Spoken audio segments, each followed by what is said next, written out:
Welcome to brain Nidhi channel. और आज हम दिल्ली सल्तनत पढ़ेंगे या दिल्ली सल्तनत पढ़ने वाले हैं। ठीक है, तो दिल्ली सल्तनत में कुछ नहीं है।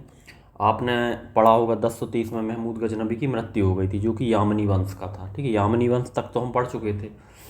अब क्या होता है कि जो पूरा क्षेत्र होता है, गजनी के आसपास का जो पूरा क्षेत्र होता है या अफ़गानिस्तान के आसपास का जो क्षेत्र, वो उसमें दो क्षेत्र होते हैं। एक तो गजनी होता ही है और एक गौर क्षेत्र होता है। ठीक है, तो गजनी पर तो यामनी वंश का शासन बना रहता है, परंतु गौर क्षेत्र में क्या होता है कि तुर्कों की एक ब्रांच होती है या शाखा होती है, गुंज शाखा, और उस क्षेत्र पर उस गुंज शाखा का अधिकार हो जाता है। किस पर? गौर क्षेत्र पर। ठीक है, अब 1173 में क्या होता है, गौर प्रदेश का शासक गयासुद्दीन बना। ठीक है, गयासुद्दीन बना, उसने गजनी प्रदेश पर भी अधिकार कर लिया। अब यामनी वंश का शासन नहीं रहा, गजनी प्रदेश पर किसने अधिकार कर लिया? गयासुद्दीन ने। ठीक है, जो कि किस शाखा से था? गुंज शाखा से था। अब क्या होता है कि गयासुद्दीन ने तुर्की जनजाति परंपरा का पालन करते हुए क्या किया, अपने छोटे भाई शहाबुद्दीन और मुइजुद्दीन मोहम्मद गौरी को गजनी प्रदेश का शासक नियुक्त किया। ठीक है, उसने किसको नियुक्त कर दिया? अपने छोटे भाई मोहम्मद गौरी को गजनी प्रदेश का शासक नियुक्त किया, जिसमें यामनी वंश का शासन था। ठीक है, और खुद गौर प्रदेश का शासक बना। ठीक है, अब इनके क्या होते हैं, कुछ लक्ष्य होते हैं या एम होते हैं। जो शहाबुद्दीन होता है या मोहम्मद गौरी होता है, वो अपना जो अभियान चलाता है वो किस ओर चलाता है? दक्षिण की ओर चलाता है। ठीक है, वर्ल्ड मैप में आप समझ जाएंगे दक्षिण की ओर उसका अभियान होता है। ठीक है, और जो उसका भाई होता है गयासुद्दीन, उसका जो अभियान होता है वो कहाँ होता है? वो होता है पश्चिम मध्य एशिया की ओर। ठीक है, अब मोहम्मद गौरी जब दक्षिण का अभियान करता है तो उसका जो पहला अभियान होता है वो होता है 1175 में करमातियों से मुल्तान को जीतना। ठीक है, वो जीत जाता है। ठीक है, अब हम आगे बढ़ते हैं। उसका शासनकाल 1173 से 1206 तक रहता है। ठीक है, ये याद रखना है। ठीक है, अब नेक्स्ट वो भारत की ओर अपना रुख करता है। ठीक है, ये भारत की ओर अपना कूच करता है। ठीक है, अब क्या होता है कि जो बोलन दर्रे होते हैं, ये आपने दो दर्रे दिखाई दे रहे होंगे, खैबर पास और बोलन पास। वो यहाँ से ना भारत में एंट्री लेके वो कहाँ से लेता है? गोमल दर्रे से। ये ठीक, गोमल दर्रे से वो क्या लेता है? एंट्री लेता है। ये आपको दिखाई दे रहा होगा भारत में, और गुजरात की ओर घुसता है। अब क्या होता है कि गुजरात में एक शासक होता है भीम द्वितीय, जो चालुक्य वंशीय शासक होता है भीम द्वितीय। यहाँ पर कौन शासन कर रहा था? भीम द्वितीय चालुक्य वंशीय शासक होता है। इससे इसका युद्ध होता है। और हालांकि ये छोटा होता है, इसका जो चालुक्य वंशीय जब लड़ाई होती है तो उसका जो नेतृत्व होता है उसकी माँ करती हैं, जिसका नाम था नायिका देवी। ठीक है, अब क्या होता है, यह भारत में गौरी की प्रथम पराजय है। ठीक है, यहाँ गौरी आक्रमण करता है और यहाँ से हार जाता है। ठीक है, अब उसको इस चीज़ का एहसास होता है कि शायद वो गलत रास्ते से भारत में एंटर कर गया। ठीक है, उसको शायद पंजाब के रास्ते करना चाहिए था, लेकिन वो खैबर पास और बोलन पास को छोड़ के अगर वो चाहता तो पंजाब के रास्ते भी वो एंटर कर सकता था, लेकिन उसने चूज़ किया गोमल पास। ठीक है, गोमल पास। ठीक है, तो इस कारण से वहाँ पे एक शक्तिशाली शासक होता है जिससे उसकी पराजय हो जाती है। ठीक है, हार हो जाती है। अब क्या होता है कि वो पंजाब के रास्ते से अभियान करने का निर्णय ले लेता है या डिसीज़न ले लेता है। अब इस समय क्या होता है, पंजाब और लाहौर में गजनवी वंश का अंतिम शासक मलिक खुसराव होता है। ठीक है, यहाँ पर क्या होता है पंजाब में? मलिक खुसराव, जो गजनवी वंश का अंतिम शासक था। ठीक है, जो महमूद गजनवी है इसको इस क्षेत्र का अधिकार दे के गया था। ठीक है, अब क्या होता है, 1186 में गौरी पंजाब और लाहौर पर आक्रमण कर मलिक खुसराव को कैद कर लेता है। अब यहाँ से एक कंडीशन बनती है 1186 की। ठीक है, जब वो एंटर यहीं से करता है और मलिक खुसराव को बंदी बना लेता है, ठीक है। वो मलिक खुसराव से हार जाता है। अब क्या होता है, 1186 तक तो गौरी ने पंजाब और लाहौर पर आक्रमण कर मलिक खुसराव को कैद कर लिया था। इस प्रकार संपूर्ण पंजाब पर गौरी का अधिकार हो गया। गजनवी राजवंश समाप्त हो गया, अब टोटली ख़त्म हो जाता है। पंजाब पर लाहौर को जीतने के पश्चात गौरी के राज्य की सीमाएं दिल्ली और अजमेर के चौहान वंशीय शासक पृथ्वीराज तृतीय, राय पिथौरा भी कहते हैं, उसकी सीमाओं से मिलने लगती हैं। अब वो यहाँ तक आ जाता है, उसकी सीमाएं किससे मिलने लगती हैं? पृथ्वीराज चौहान की सीमाओं से, ठीक है, टच करने लगती हैं। अब जब टच करने लगती हैं तो उसका तो लक्ष्य ही था कि इसको आगे बढ़ना था, ठीक है। यहाँ तक तो वो आ चुका था, ये आप देख रहे हैं यहाँ तक। अब उसको आगे बढ़ना रहता है तो वो क्या करता है कि उसके एक किला होता है भटिंडा, ठीक है। जब भटिंडा के किले पर वो आक्रमण करता है और उसे जीत लेता है, ठीक है। यहाँ भटिंडे किले पर उसने आक्रमण किया और उसको जीत लिया, ठीक है। अब ऐसी कंडीशन में क्या होता है, जब वो पृथ्वीराज के एरिया को कैप्चर करने लगता है तो फिर पृथ्वीराज का जो पॉसिबिलिटी ये बन जाती है कि अब उसको गौरी के साथ युद्ध करना पड़ेगा, ठीक है, क्योंकि वो धीरे धीरे एरिया को या क्षेत्र को हड़पते जा रहा था, ठीक है। अब क्या होता है कि पृथ्वीराज चौहान उसने क्या किया था कि चंदेल शासक परमार्दिदेव पर हमला कर उसे भी पराजित किया। इसी बीच क्या होता है, एक चंदेल शासक होता है परमार्दिदेव, ठीक है, परमार्दिदेव, उस पर हमला करके उसको भी हरा देता है, ठीक है। अब आगे क्या होता है कि चंदेलों के बीच में युद्ध तो होता है, उसमें अलाउद्दीन मारे जाते हैं, ठीक है। ये थोड़े एमपी से रिलेटेड कर लेना आप, ठीक है। पृथ्वीराज चौहान का विवाद कन्नौज के गढ़वाल शासक जयचंद से भी था, पहले से ही उसकी कुछ कॉन्फ्लिक्ट चल रहे थे, ठीक है। हिस्ट्री में आप पढ़ेंगे आगे। पृथ्वीराज ने उसकी पुत्री जो होती है संयुक्ता, उसका अपहरण कर लिया था, इससे वो थोड़ा सा नाराज था, ठीक है, जयचंद। अब इसमें क्या होता है कि इसी प्रकार पृथ्वीराज चौहान गुजरात पर भी हमला कर देता है और भीम द्वितीय को अब पराजित कर देता है। इसी दौरान उसको भीम द्वितीय को भी पराजित कर देता है ये, ठीक है। यहाँ पर उसका अभियान पूर्ण हो जाता है। परंतु क्या होता है कि दिल्ली या दहली का, जिसकी स्थापना 8वीं शताब्दी, दिल्ली की स्थापना किसने की थी? 8वीं शताब्दी में हुई थी। किसके द्वारा हुई थी? ये हुई थी तोमर शासक आनंदपाल के द्वारा, याद रखना है ये आपको, तोमर शासक आनंद पाल के द्वारा, ठीक है। ठीक है, इसने तो इसको भी पहले वो पृथ्वीराज चौहान जीत लिया था इसको भी, ठीक है। उसने 2-3 ऐसे अभियान किए थे पृथ्वीराज चौहान ने, जिससे कि उसके आसपास के लोग थे, जो आसपास के राजा थे, उससे थोड़े चिढ़ गए थे, ठीक है। अब यहाँ से मेन युद्ध शुरू होता है गौरी का, तराइन का बैटल, ठीक है, या तराइन का प्रथम युद्ध, तराइन का प्रथम युद्ध। ये कब होता है? ये होता है 1191 में, ठीक है। इसमें क्या होता है कि इस युद्ध का मुख्य कारण पहले हम जान लेते हैं कि 1189 में गौरी द्वारा जब भटिंडा पर अधिकार कर लिया था, तो पृथ्वीराज चौहान और गौरी के मध्य हुए इस युद्ध में किसकी पराजय होती है? गौरी की पराजय होती है, ठीक है। गौरी हार जाता है, पृथ्वीराज चौहान वर्सेस गौरी, ठीक है। तो गौरी हार जाता है, ठीक है। यहाँ गौरी की हार हो जाती तराइन के फर्स्ट बैटल में, ठीक है, 1191 में। अब तराइन का द्वितीय युद्ध होता है, ठीक है, तराइन का द्वितीय युद्ध या तराइन का सेकंड बैटल 1192 में 1 साल बाद होता है, ठीक है, सॉरी 1192 में 1 साल बाद होता है। इसमें क्या होता है कि पृथ्वीराज चौहान पराजित हो जाता है, ठीक है, पृथ्वीराज चौहान वर्सेस गौरी।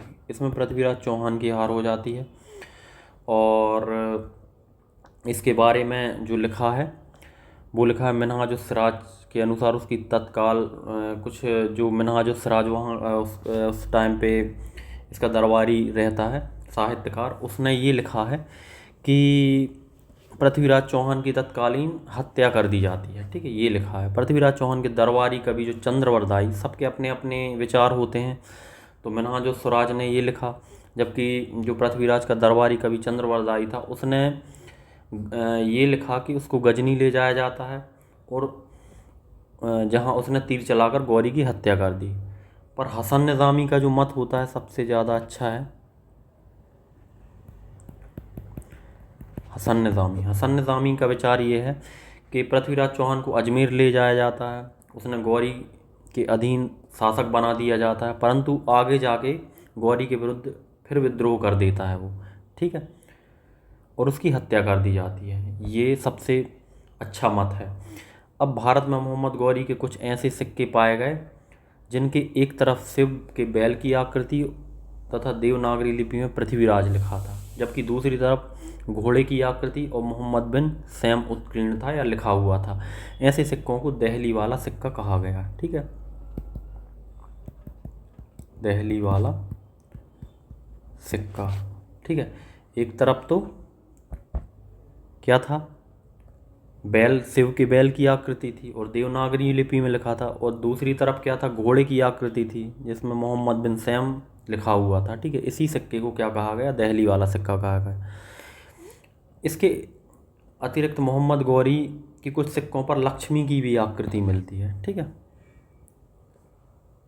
ऐसे सिक्के कन्नौज विजय के बाद में जारी किए गए थे, जब कन्नौज पर विजय कर ली गई थी तब जारी किए गए थे।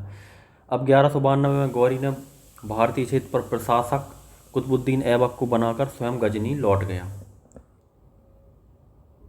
अब यहीं से मेन चीज़ शुरू होती है कि मोहम्मद गौरी जो क्या करता है, लौट जाता है और जो भारत का उसका जीता हुआ क्षेत्र होता है वो किसके हाथ में सौंप जाता है, कुतुबुद्दीन ऐबक के हाथ में। ठीक है, 1192 में या 94 में ऐबक ने वरन, मेरठ, रणथंभौर, दिल्ली और कोयल आदि क्षेत्रों को भी जीत लिया। ठीक है, ऐबक कुछ क्षेत्र और जीत लेता है। अब यहाँ से एक बैटल और होता है जिसको हम कहते हैं चंदावर का युद्ध। ठीक है, चंदावर का युद्ध। ठीक है, ये जो युद्ध होता है वो 1194 ईस्वी में होता है। ठीक है, अब मोहम्मद गौरी पुनः भारत आता है। अभी तक वो छोड़ के चला गया था, हमें पता है, और ऐबक को सौंप गया था। और ऐबक की सहायता से क्या होता है कि क्या करता है, चंदावर जो कि इटावा ज़िले में है, गहड़वाल शासक जयचंद को भी पराजित कर देता है। ठीक है, जिसने क्या होता है, इसकी कहानी आपने सुनी होगी कि पृथ्वीराज चौहान जब सब उनके दुश्मन हो जाते हैं तो एक दुश्मन और रहता है जिनकी पुत्री को उन्होंने अपहरण कर लिया था, गहड़वाल शासक जयचंद भी सहायता करता है पृथ्वीराज चौहान को हराने में। किसकी सहायता करता है, गौरी की। ठीक है, अब चंदावर के युद्ध में क्या होता है कि 1194 में गौरी के द्वारा जयचंद को भी हरा दिया जाता है। इस प्रकार कन्नौज पर भी तुर्कों का अधिकार हो जाता है। ठीक है, ये तो चंदावर का युद्ध किस किस के बीच में हुआ था, गौरी वर्सेस जयचंद। ठीक है, तो जयचंद हार जाता है। अब आगे हम बढ़ते हैं। 1194-95 ईस्वी के मध्य क्या होता है, ऐबक ने भारतीय मंदिरों को नष्ट कर उनकी जगह नवीन मस्जिदें बनवाई। यहाँ से मंदिर तोड़ने शुरू हो जाते हैं और ऐबक ने दिल्ली में स्थित विष्णु मंदिर के स्थान पर, अब कुछ मंदिर हैं जिनको तोड़ के मस्जिदें बनवाएंगी, तो देख लो। तो विष्णु मंदिर को तोड़कर कुव्वत इस्लाम मस्जिद बनवाई, कुव्वत उल इस्लाम। ठीक है, इसका निर्माण कराया जाता है। ठीक है, कहाँ पर, दिल्ली में। विष्णु मंदिर को तोड़कर बनाया गया था। अब अजमेर में एक संस्कृत विश्वविद्यालय के स्थान पर क्या बनाया जाता है, अढ़ाई दिन का झोपड़ा, अढ़ाई दिन का झोपड़ा बनाया जाता है। ठीक है, ये हो गया। ठीक है, अब क्या होता है, ये सब मस्जिद बन जाती हैं। अब 1197 ईस्वी में ऐबक ने गुजरात पर हमला कर भीम द्वितीय को पराजित कर किया था। ये तो उन्होंने अनिलवाड़ा को भी लूटा था। 1203 में क्या होता है कि ऐबक ने चंदेल शासक परमारदी को भी पराजित किया। चंदेल शासक आपने पढ़ा होगा पहले, जब हम महमूद गजनबी को पढ़ रहे थे तो आपने पढ़ा होगा कि विद्याधर थे, फिर जो नेक्स्ट शासक बने थे परमारदी को, ठीक है, ये भी चंदेल शासक थे, लेकिन ये गौरी के टाइम पे थे। तो गौरी इनको पराजित करके महोबा, कालिंजर और खजुराहो को जीत लेता है। तो ये आपको याद रखना है एमपी के पर्पज से, ठीक है। इसमें 1203 में 1203 में क्या होता है, ऐबक है ना, कुतुबुद्दीन ऐबक वर्सेस किसके, परमारदी देव। इनके बीच में बैटल होता है और परमारदी देव को हरा दिया जाता है, ठीक है। और जो हराने के बाद महोबा, कालिंजर, खजुराहो, ये क्षेत्र जो रहता है ये चंदेल शासकों का क्षेत्र होता है, ये बुंदेलखंड भी कह सकते हैं। तो इस क्षेत्र को जीत लिया जाता है, ठीक है। अब क्या होता है, बिहार और बंगाल की विजय का श्रेय गौरी के अन्य सरदार किसको जाता है, बख्तियार खिलजी को। अब एक शासक और होता है बख्तियार खिलजी, बख्तियार खिलजी, ठीक है। दो गुलाम होते हैं किसके, गौरी के। एक होता है कुतुबुद्दीन ऐबक, एक होता है बख्तियार खिलजी। कुतुबुद्दीन ऐबक तो सेंट्रल भारत या इंडिया की तरफ अपना अभियान छेड़ता है, लेकिन ये भारत के जो ईस्ट एरिया है, ईस्ट पूर्वी क्षेत्र है, उसकी तरफ अपने अभियान करता है, ठीक है। और ये क्या करता है, बिहार बंगाल पर विजय का जो श्रेय है इसी को जाता है, ठीक है। ये बिहार बंगाल को जीत लेता है, ठीक है। 1202 से 1203 में बख्तियार खिलजी ने बिहार में स्थित उदंतपुरा, नालंदा, विक्रम विश्वविद्यालय को नष्ट कर बौद्ध भिक्षुओं का कत्ल कर देता है, ठीक है। तो नालंदा विश्वविद्यालय को कौन ने तोड़ा था, इसी ने, ठीक है, ख़त्म किया था। विक्रम शिला विश्वविद्यालय,